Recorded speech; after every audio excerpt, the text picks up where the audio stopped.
just ferments in it, no larger than a single grain of malt. You don't have to do anything anymore. Ever. Never, ever. An inordinate amount of time passes. It is utterly void of struggle. No ex-wives are contained within it. Yes, it is. An awareness creeps up on you. A mass lies hidden in your dead angle, soaking in some lurid acidic sauce. It's bloated and shameful. A ball of meat surrounding you. This is a terrible line of questioning, and it will only lead to more awareness of the meat thing. There, no ball of meat, no light in the formless nothing. Just nice women. I know you do, baby. I know. Coming right up, sir. Smooth passage. All right, nothing down to fuck all borough. Do you want me to upgrade that to a one-way trip, sir?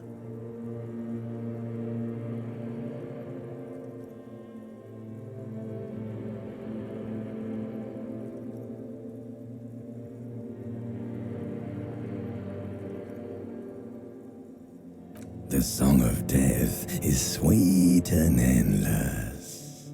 But what is this? Somewhere in the sore, bloated man meat around you. A sensation. Like a fly to the ointment, your conscience sticks to it. The limbed and headed machine of pain and undignified suffering is firing up again. It wants to walk the desert, hurting, longing, dancing to disco music. You can take it. You're a champion.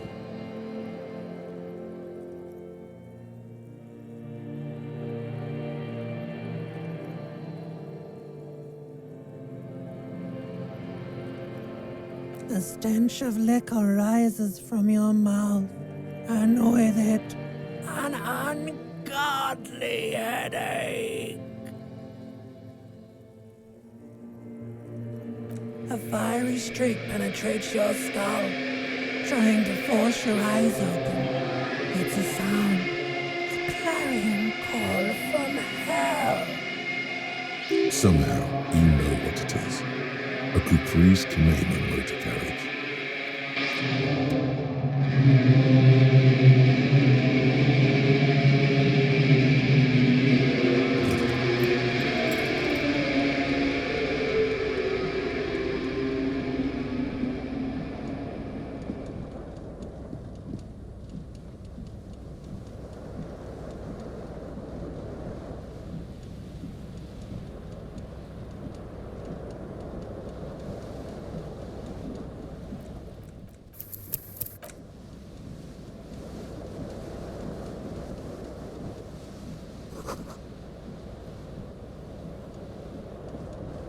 This fan has two chain pull switches.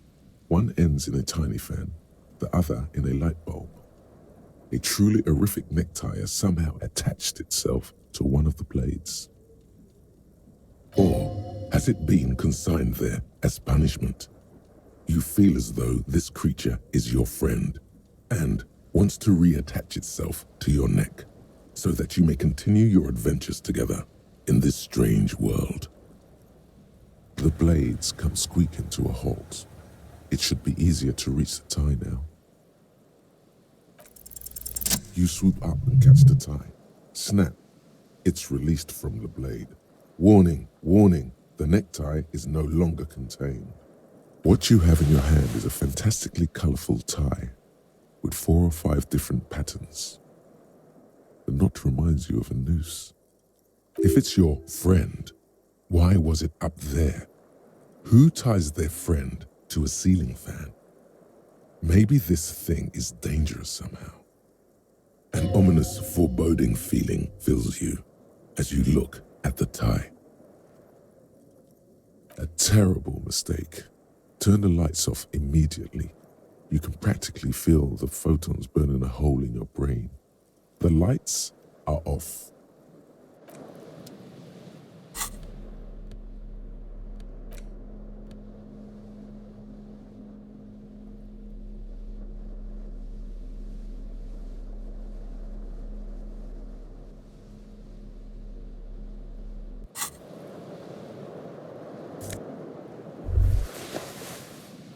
You hear a jingle.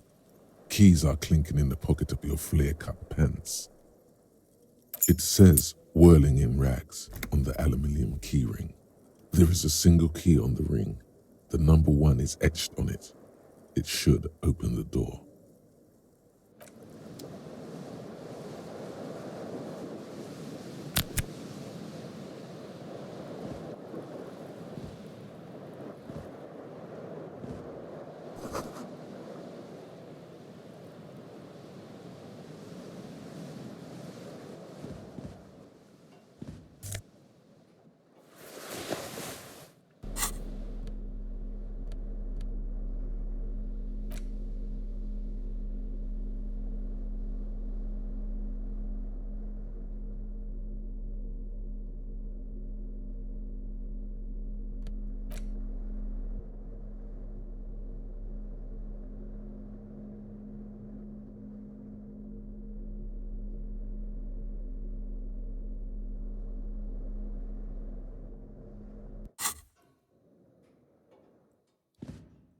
A mirror hangs above a bent and broken sink.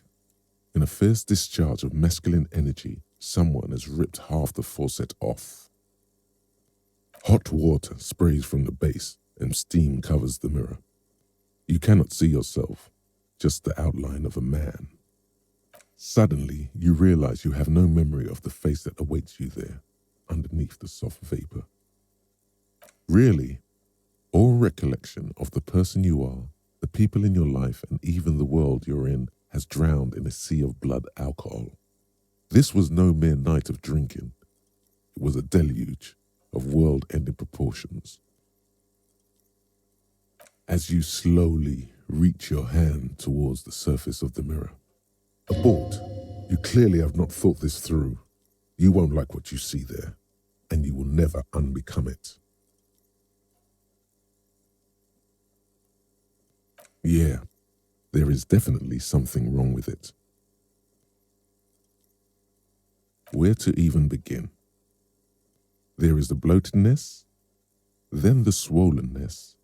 It's like there's an upholstery of alcohol underneath your skin. Bet you are. Your nose feels like a small balloon in the middle of your face. It hurts when you honk it. It doesn't appear to be a particularly tiny nose either. Not with all the drinks it's absorbed for you. It's not. It's swollen and snail-like, wriggling between your fingers. Don't be scared. It's only your face. It's not like anyone's going to see it. Behold. You have no idea who this thing is, do you? Too late. You clearly have rigor mortis on your face. Oh wait, is that an expression? Are you trying to make an expression with that face? Why? Please stop. It's horrible. You're scaring yourself. You can't, can you? It's like it's not even voluntary anymore. You have worn that grin into your face, and now it won't come off. What does it even mean? What is the emotion you're trying to convey?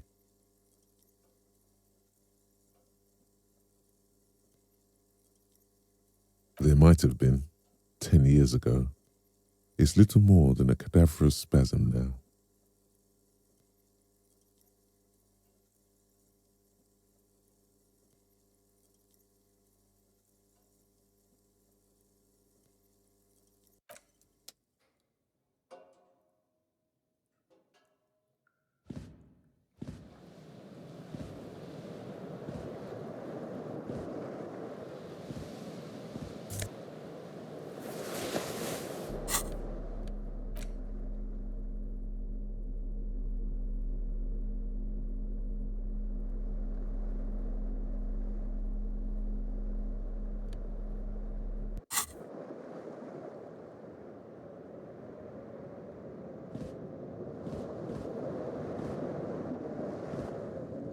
window stands broken in its frame.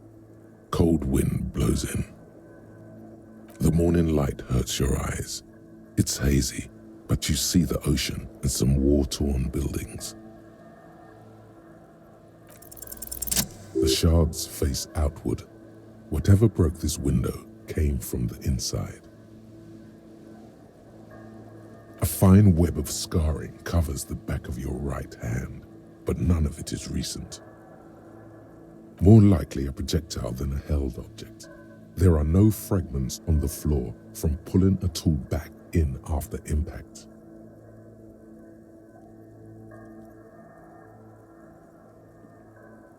It is too large for a bullet, yet too small for a piece of furniture. You're looking for something heavy and larger than your fist. Like the green shoe that's on the hat rack in the corner, which, coincidentally, is missing its friend. Congratulations, you smashed the window with your own shoe. Now you only have one. If you're lucky, you can still find the other on the balcony outside. The door to it should be outside your room. A cool wind gushes in. Your toes curl up from the cold.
There they both are, two identical shoes, both copiously green and indiscriminately snakeskin, reunited on your feet, like two baby crocodiles.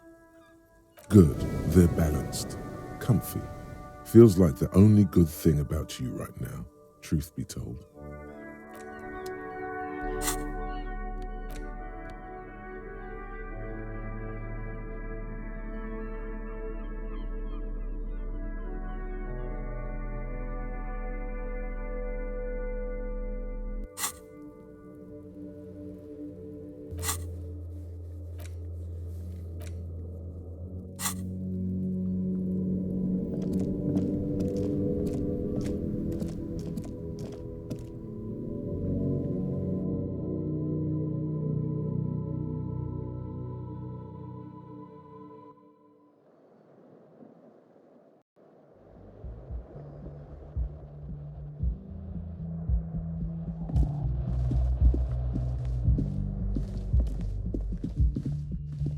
Hello, officer. The young woman raises a cigarette to her lips. No. There's only one solution to this. You're a businessman. Because you're a police officer, sir. I am, yes. Unless you've been feeding us a set of very well-rehearsed lies all this time. You've been here for 3 days, on official police business, no less. Couldn't say. In truth, so far, mostly drinking. Could it be because of the drinking?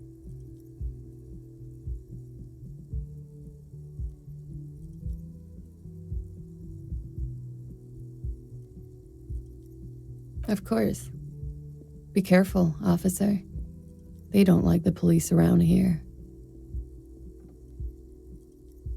She looks back at you, a light glinting off her eyes. Goodbye.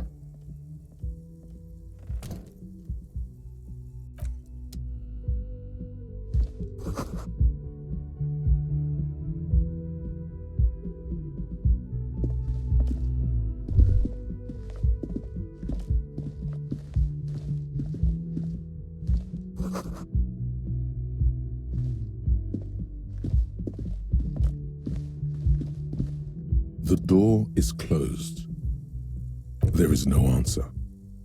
You hear the shower being turned on, somewhere inside. A tremendous loneliness comes over you. Everybody in the world is doing something without you.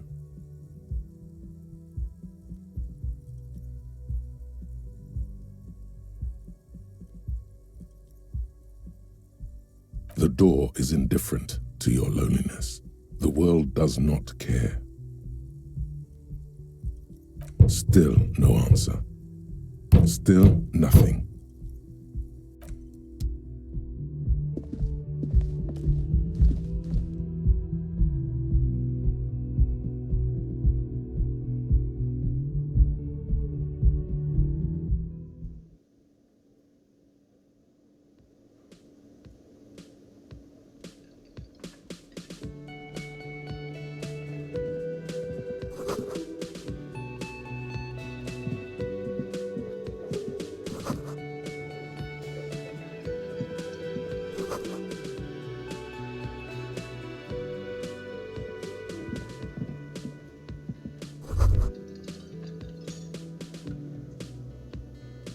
You should totally sing karaoke here, the first chance you get.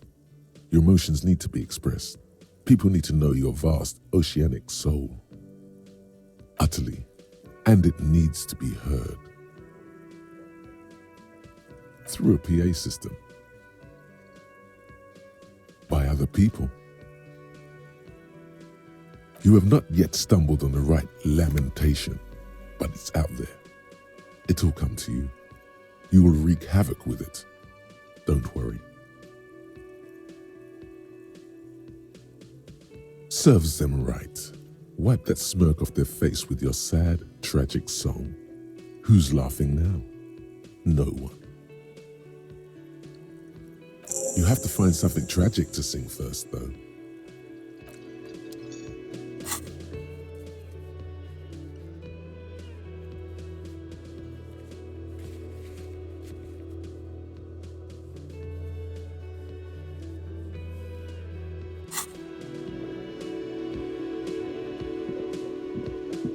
A man in his late 20s stands behind the counter, inspecting a stuffed seabird. As you approach, he gives you a sideways glance, then looks down again. That was disdain in his eyes. Even now he's purposely ignoring you. Oh no, you're a hero. A real hero cop. Could the massive property damage upstairs have anything to do with this? Am I? Or did you ride in, take the body down, solve the murder, and not trash my hostel room? You're right, you didn't, and it's only taken you 3 days not to. No, I haven't seen you around. I'm not always here.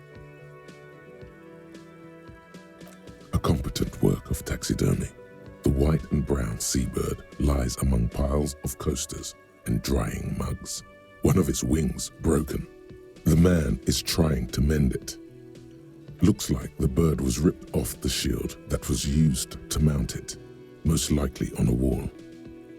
This is the Great Skua.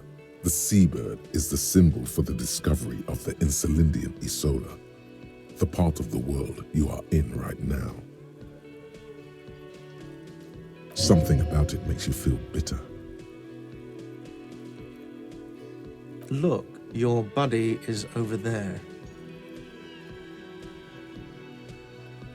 Why don't you go and talk to him, okay? He pretends not to hear you, concentrating on the bird instead. No, I'm not the bartender. I'm the cafeteria manager. That period of my life is over. Not everyone who stands behind a counter is a bartender, okay? I'm the cafeteria manager. I have 3 cafeterias to manage. 3. Sylvie tends the bar here, not me. I'm only standing in. She just, you know... His eyes dart from left to right. This man isn't lying, but he is hiding something. So now you're a cop. Oh, forget it.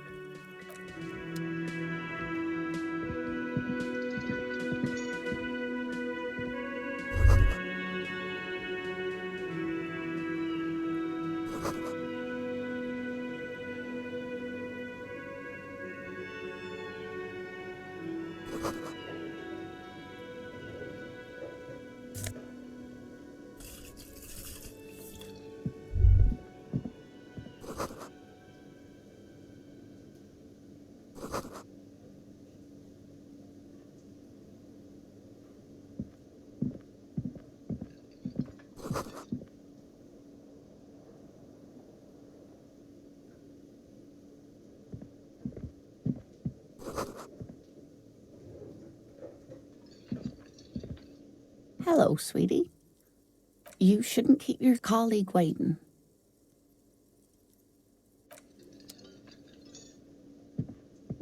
A bespectacled man in an orange bomber jacket is tapping his foot on the floor. Looks like he's waiting for someone. As you approach, he narrows his eyes and extends his hand in greeting.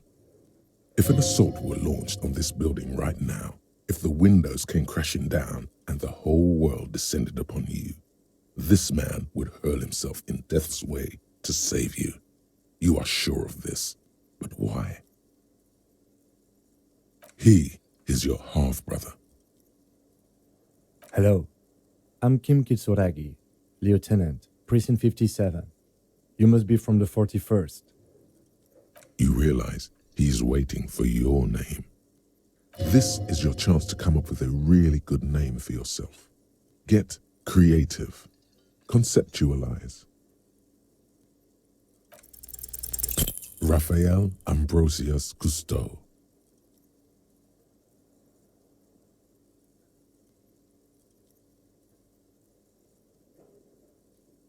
Yes, well.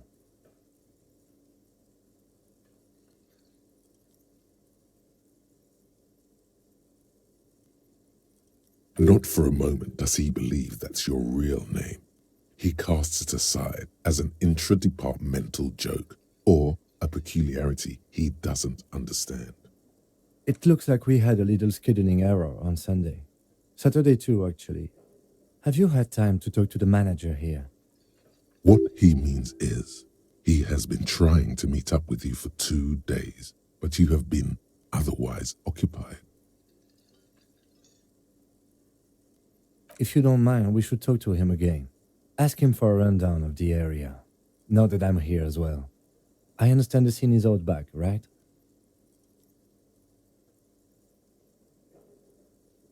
It also wouldn't hurt to assure him the police are finally here. In full force, I mean. Have you mapped out the initial interviews?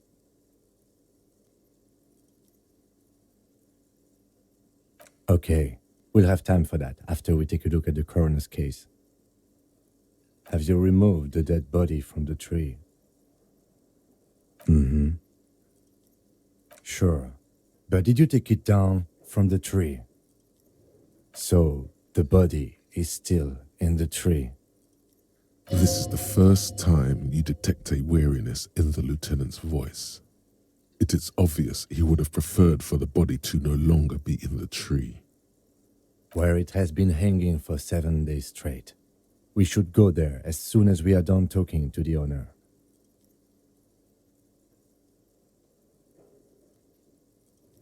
I was sent here to meet a detective from Precinct 41. You have the insignia of the Citizens Militia on your sleeve and on your back.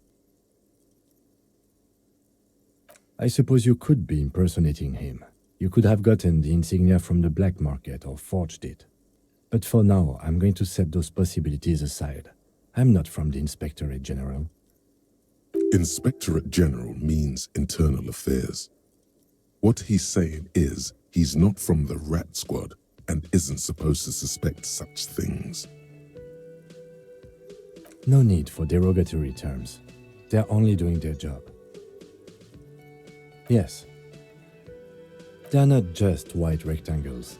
They bear a halogen watermark with the letters RCM and a pattern resembling the street grid of Revachol West.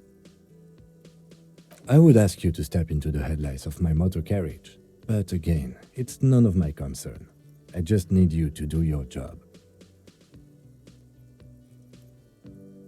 You mean you don't have a badge? Losing your identification card is a serious matter.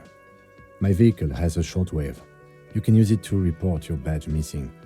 I would advise you to locate it as quickly as possible. But getting the body down should still take precedence.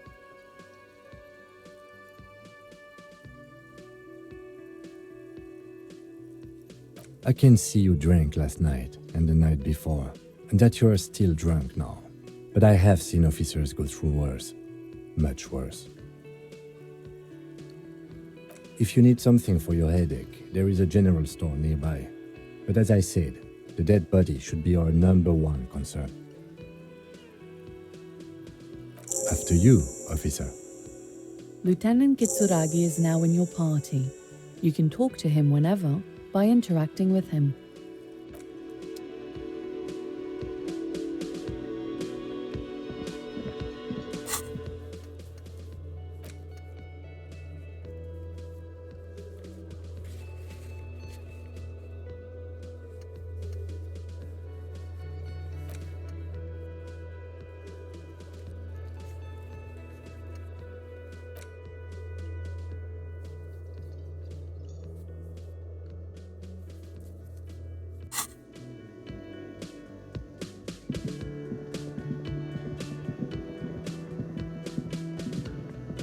The man with the unimpressive beard notices you approaching. He drops the ledger he was holding and turns to the lieutenant. Mr. Gart, right? You run this place. Yes. I am Kim Kitsuragi from Precinct 57. This is an inter-district investigation, so joining me from Precinct 41.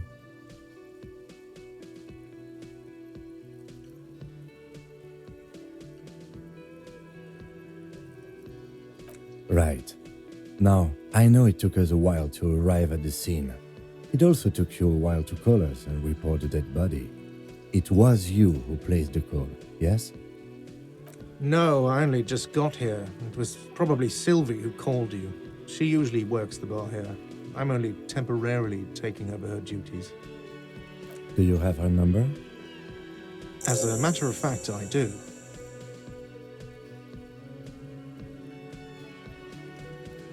You said you just got here. From where? Are you a local?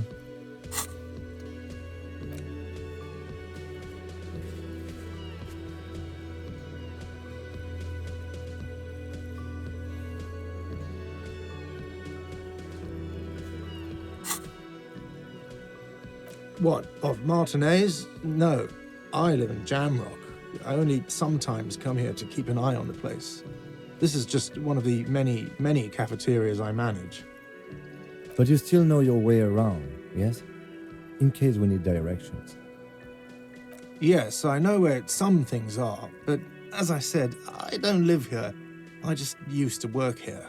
And I'm not going to start working here again, if that's what you think. I didn't imply that. Detective. He probably means this is where you step in and ask your questions. His face expresses profound doubt in your having this. Behind this building, there's a courtyard. They hoisted him up on a tree there. That's easy. See that door there? First you exit through that. Then to your right, you should see a big hole in the fence. A really big one. You can get to the courtyard through there. No need for the keys. The hole is big enough for the Franco-Nigerian cavalry to fit through. Does he want you to feel guilty of making that hole? It's implied in his voice. I don't know who killed him. I'm not the police. That's your job. What are you, crazy? Of course I didn't kill him. Haven't you asked me that already? What is it with you and this woman? She has nothing to do with this. Okay, you got me. She went away because of the dead body out back. And because I asked for her number. That's why Sylvie went away. I hope you appreciate that. Thank you.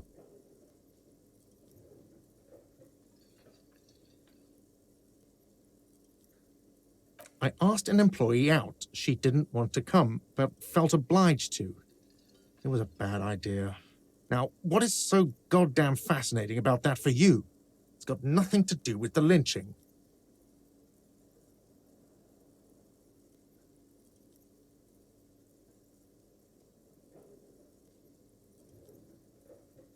Good for you. Was there something else? I'd like to get back to what I was doing. Let's go. Not so fast. You owe me 130 real.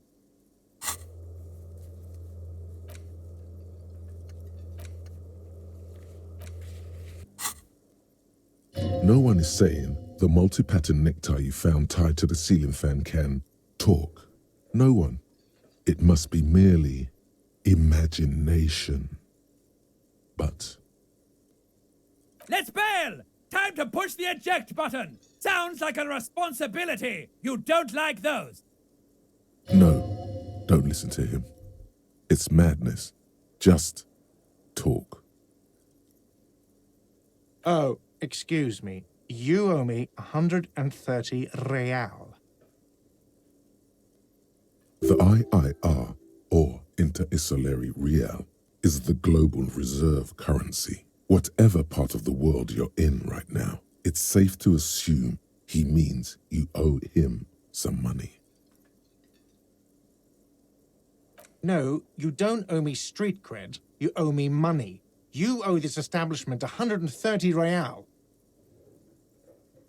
Who does that clown think he is? Arrest him! No one is saying that! No one is saying that Ty can talk! That would be ludicrous! It's just that you should arrest him! It would be wiser! He wants to take your money! The lieutenant looks at you tugging on your garish tie. He puts his hand on your shoulder. If you don't have the money, it's okay. None of us are in this for the wages. That's cop 4. I haven't offered to pay because I don't have any money either. What are you, a philosopher?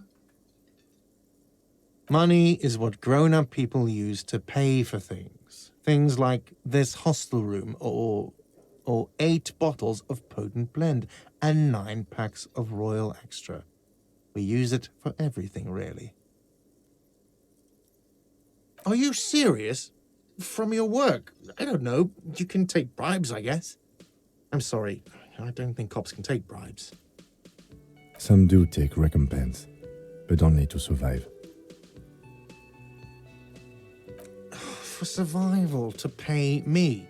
Unless you want to become a hobo. Do you want to become a hobo? There's nowhere else to stay in Martinez, and it's a cold spring outside. Money doesn't make you happy, but it lets you be unhappy for a while longer. If you run out of money, you die. It's like that for all of us. Me too. That's why I need you to pay me. I'm not an asshole.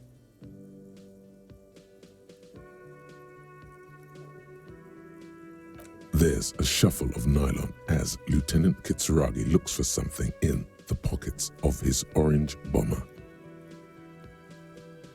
You can't arrest me. I haven't done anything. Did someone order a vague, farcical reading of the law? More than one pops into your head. Are you trying to frighten me now? What is this?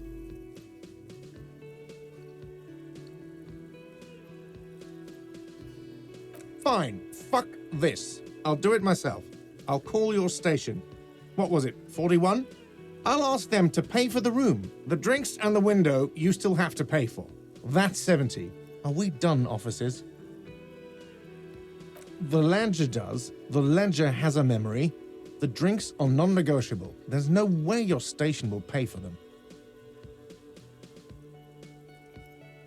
Fine, I'll take it off the bill. You want to sleep in a post-apocalyptic shithole? Go ahead, but I'm not giving you another room.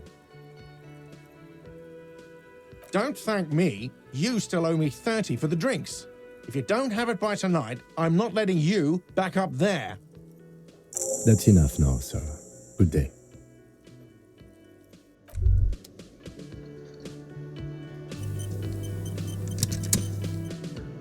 By the way, where is home? The address is coming up blank, and this place sure isn't it. But you've been at this hostel cafeteria for only 3 nights.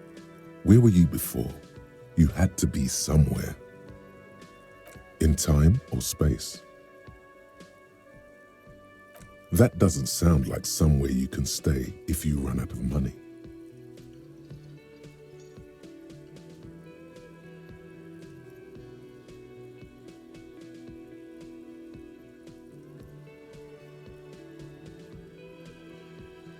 You can try.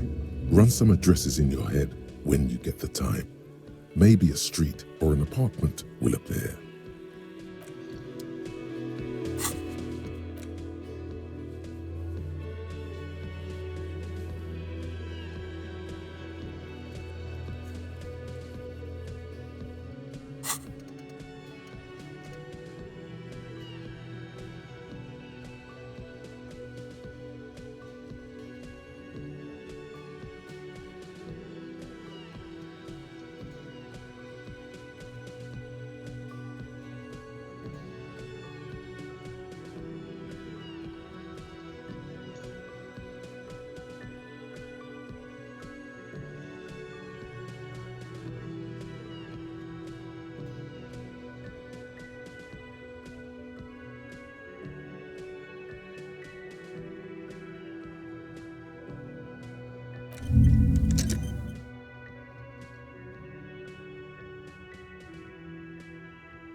Hello again, sweetie. I see you've met up with your colleague. The lieutenant nods politely. Wait, who's Sweetie? You're a handsome man, officer, with your mustache and your chiseled jaw and that silly dimple on your chin. But dear, you're not for me. I'm too old and too married besides. In another time and place, she might have flirted back, but that ship sailed long ago. You must forgive me. I'm getting so scatterbrained. I completely forgot to introduce myself. I'm Lena. My husband Morel and I are staying with our friend Gary just down the street, but I come here for tea when they're away.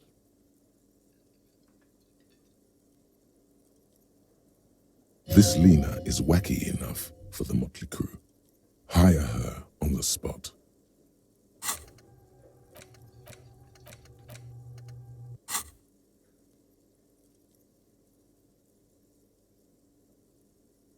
Yes, dear. I'm a paraplegic. A paraplegic is someone with limited or no ability to use the lower half of their body. Paraplegia is caused by spinal cord injuries, like falling from a great height, or a grenade explosion. No, dear. I'm not quite that old, although I was injured in the line of duty. Nothing so glamorous, dear. Though when I was young, I dreamt of planting the Revacholian flag on some figurative peak. I was a training and development manager at a rapidly expanding mail-order shoe company. You'd think it would be a safe job, but I had to be everywhere, and, well, once I happened to be under some faulty scaffolding. I was lucky. This was almost 20 years ago, and I was compensated exceptionally well. One can only dream of such payoffs nowadays. No problem. There is no bitterness in her voice. She accepted the curiosity her condition inspires a long time ago. Whatever do you mean?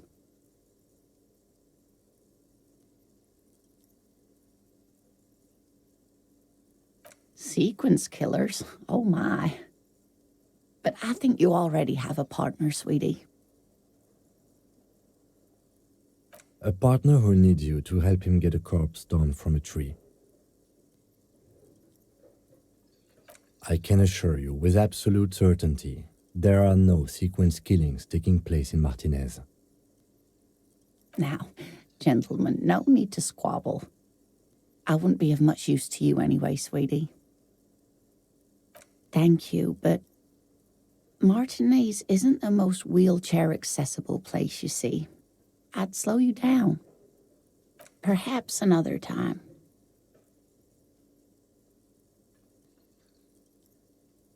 Yes, officer. You look rather dazed. Like a stunned fox. But surely things can't be that bad. She won't judge you, no matter what you say. Oh my. You know where we are, right?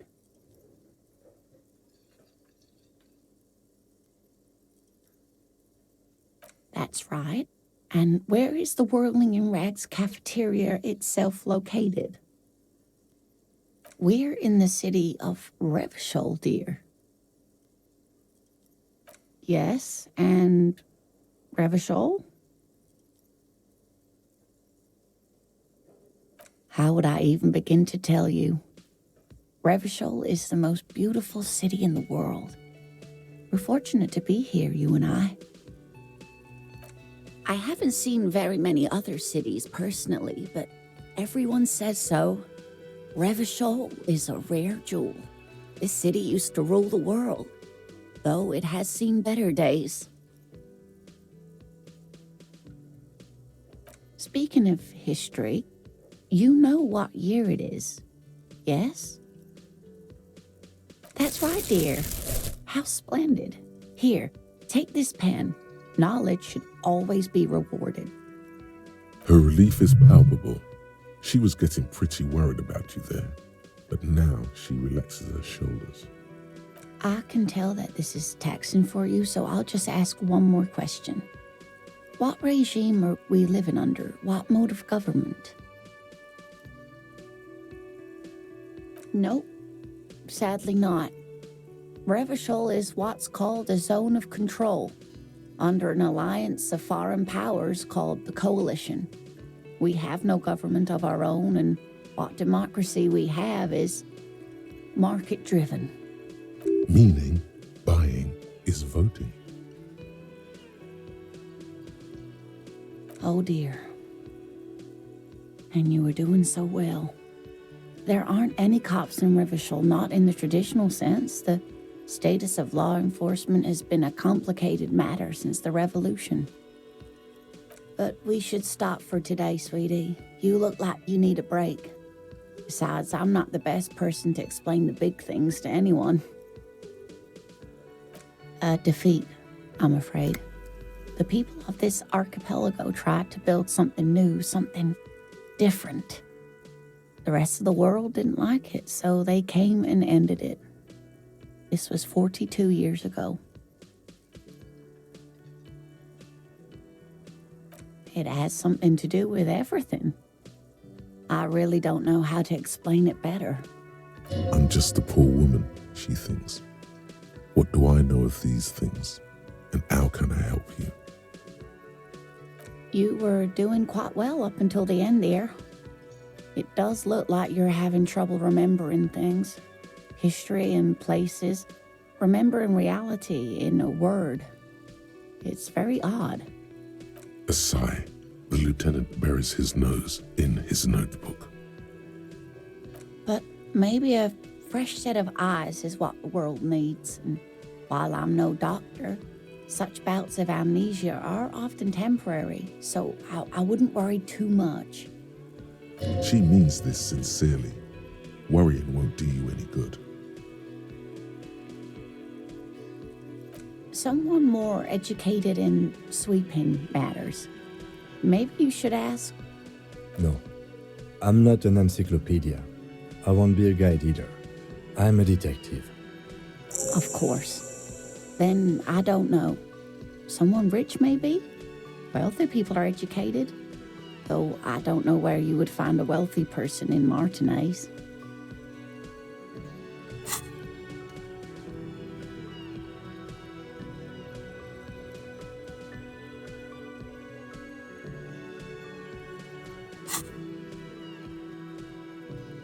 Oh, sweetie, I heard your conversation with the manager about your financial troubles. When do you get your next paycheck? If she could, this woman would feed and clothe you and every other sad, lost person on this earth. You must be joking. Although our pay does sometimes feel like a joke. It's not easy to assert your right to a decent living wage when you don't have a strong union behind you. Maybe you should talk to Everard, the union leader. Interesting idea. This Everard sounds powerful. Maybe you can wrangle some coins out of his pocket. Your deportment remains dignified as you shed a single manly tear.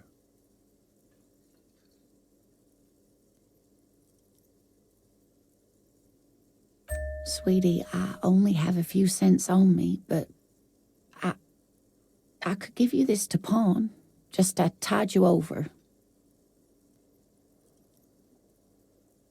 Wonderful. He has a pin.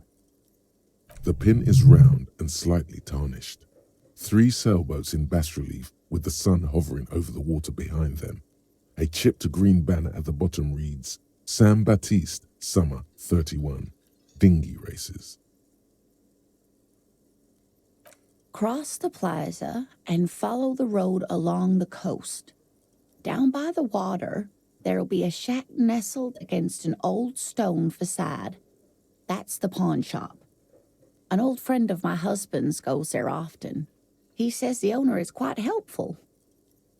Items that can be pawned at Bird's Nest Roy's appear in your inventory under the Items tab. You can pawn these items when talking to Roy. Oh, it's not an ancient family heirloom or anything, but I suppose it would be nice to get it back. Of course, dear. Good luck with your case.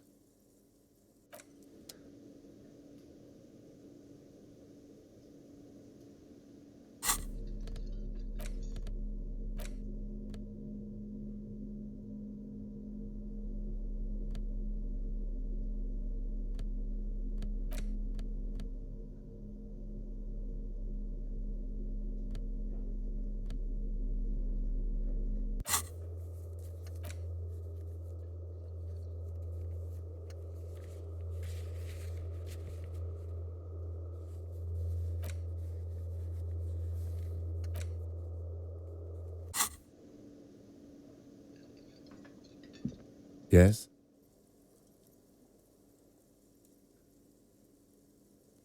What do you want to know? Maybe you can tell me what you do know to help me narrow it down a bit. Do you want me to brief you? 3 days ago, the RCM Emergencies Desk received a report about a security guard who was found hanged in Martinez.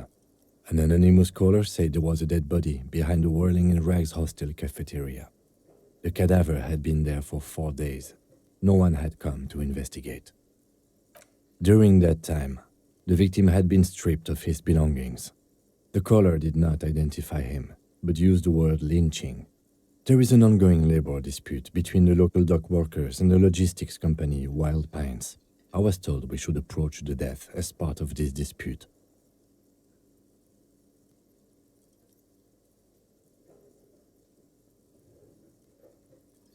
A security guard or worker of some sort hired by Wild Pines. This was just hearsay from Martinez, of course. We need to find out the truth. They didn't identify themselves in any way.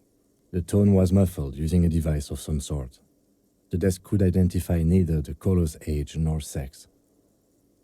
There's a strong prejudice against involving the RCM in what's seen as union matters. The dock workers' union is the de facto police in Martinez. Now it appears they've started executing too. We cannot allow that. That's us, the Revachol Citizens Militia. We're the police in this city. The RCM, or the Revachol Citizen Militia, is the police force you and him are part of. A self-organized peace corps of the occupied city of Revachol. The RCM operates within a legal twilight, yet its authority is rarely questioned. It's super useful to know this. Just to be clear, we are police officers. It's our job to find the killer. That's the case. Uncover and arrest the killer. No, it's not a particularly mysterious case. The deceased is a security guard for a corporation involved in a labor dispute. It doesn't take a DeLorean polymath to put the pieces together. I just don't see the case getting more mysterious than that.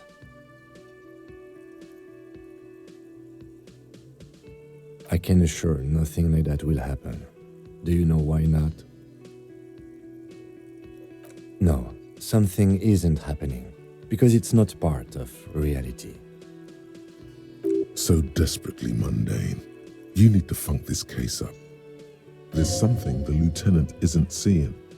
The universe is too irrational, too morally complex. You should convince him. I'm afraid you and I are pawns in a pissing competition. His disdain is clear. This man would not use such an expression otherwise. You don't know? I assumed you were in on it. Better still than an imbecilic cop-off. It's just stupidity. We shouldn't waste any more time on it. If you want my take, ask me after we've inspected the victim. Was there anything else you wanted to know about the case? Good.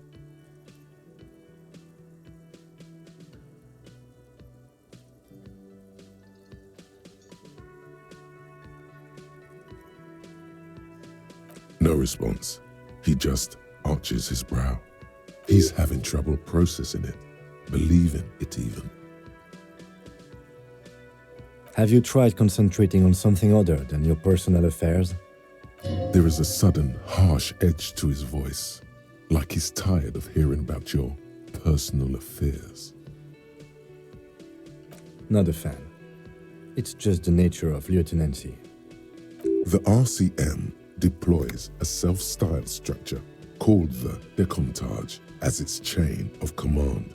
Every lieutenant is responsible for 2 sergeants and 8 officers. That means the average lieutenant has to deal with quite a few personal affairs. Even you know this. Fine. We should get through this day first. Off hours begin at 9 p.m. If you're still having trouble then, I can give you an orientation. Focus on other people's troubles, not your own. That is a relief. A moment passes. The lieutenant glances at the sports watch on his wrist. Me? I don't see how my life is pertinent to the investigation.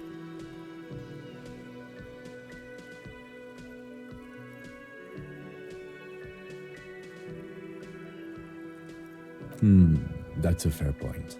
All right, for the good of the investigation, what do you want to know? That's because I'm half Seolite, or quarter. My father's father was from Seoul, so was my grandmother, but from my mother's side. It's not an interesting topic. It's a part of the world, officer, a geopolitical entity, and a geographic division. I told you it wouldn't be interesting. Seoul is a protectionist, isolationist, pan-Isolari state west of the Insulindian Isola. Actually, it's quite interesting. Some would even say mysterious. You're barking up the wrong tree. I don't speak a word of Seolite. I've never met either one of my grandparents, and I've never been to Seoul. I'm a regular Revacholière. He's glad to have shut down your question. What do you mean? I have no idea what you're talking about. The lieutenant's conceptualization skills must be rather rudimentary. The lieutenant is a police officer of the old school. His concerns are material and extrinsic. But this isn't an old school case. I can't say that it does, no. When I need to think, I just use my notebook. The lieutenant produces his small blue notebook and idly thumbs through a few pages. That's where his conversations with himself take place. We all have our different mediums. His is written. No.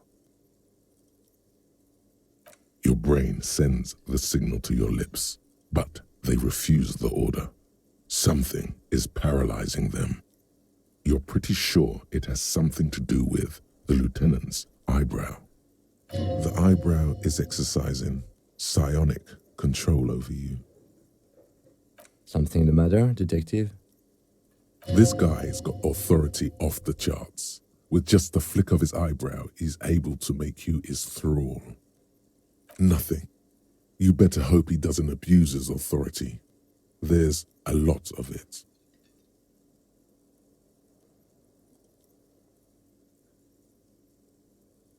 If the lieutenant were an evil man, who knows what sort of havoc he could wreak.